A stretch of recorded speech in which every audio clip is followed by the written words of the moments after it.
All right, welcome back to week 8. This week we have club captain and defender Benny Elliot.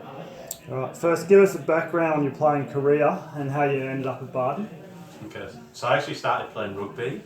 Played rugby for Middlesbrough, quite a successful club, and then went on to play for Cader as a young lad.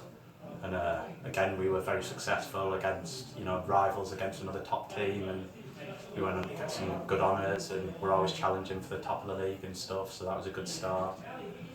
Dropped off for a bit, played again at uni, and then mostly played a bit of five-a-side till I came across to Australia, and then got in touch with Barton and took it from there.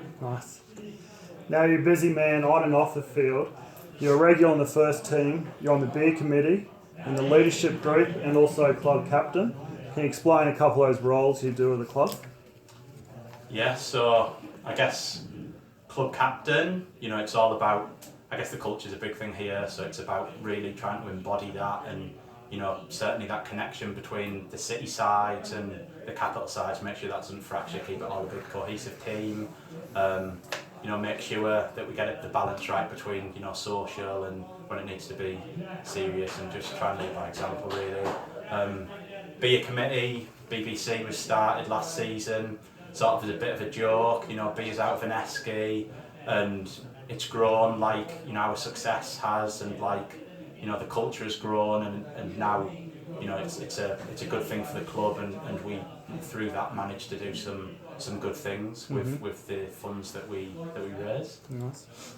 Speaking of that, we've just had our Doing It for Ned weekend, which raising money for Ned, and playing some good football down here as well, with winning both the reserves and the top team.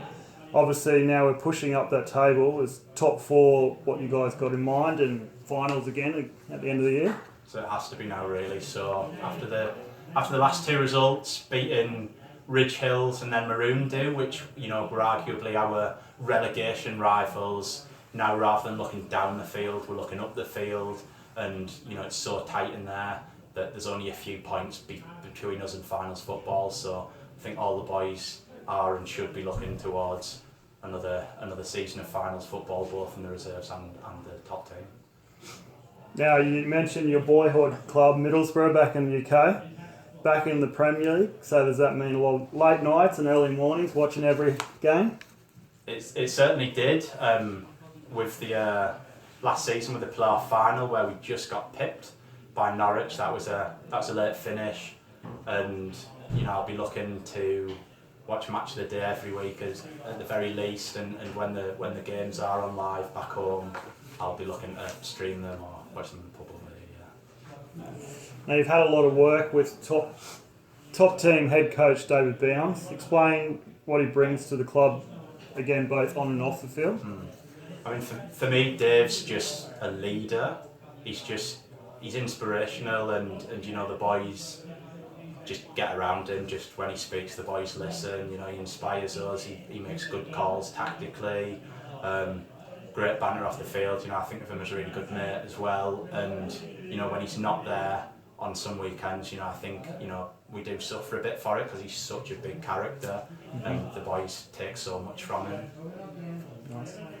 All right, this weekend, as part of the 100-year celebrations for the club, we're playing AC Carina on Sunday at Perry Park, the Brisbane Strikers' home ground.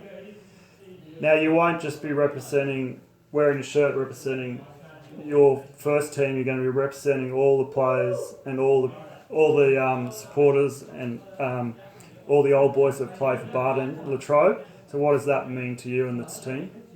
I mean, what a fantastic time to be part of Barton Latrobe. Given the history, given that it's the centenary year, this particular year is such a big year for the club on and off the field.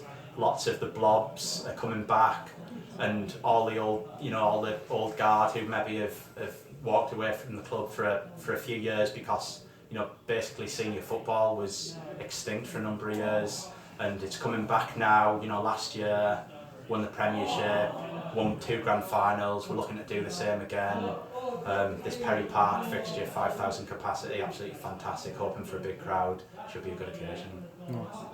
Now, do you have any pre-game rituals or routines, like saying lucky undies or dirty socks or anything like that?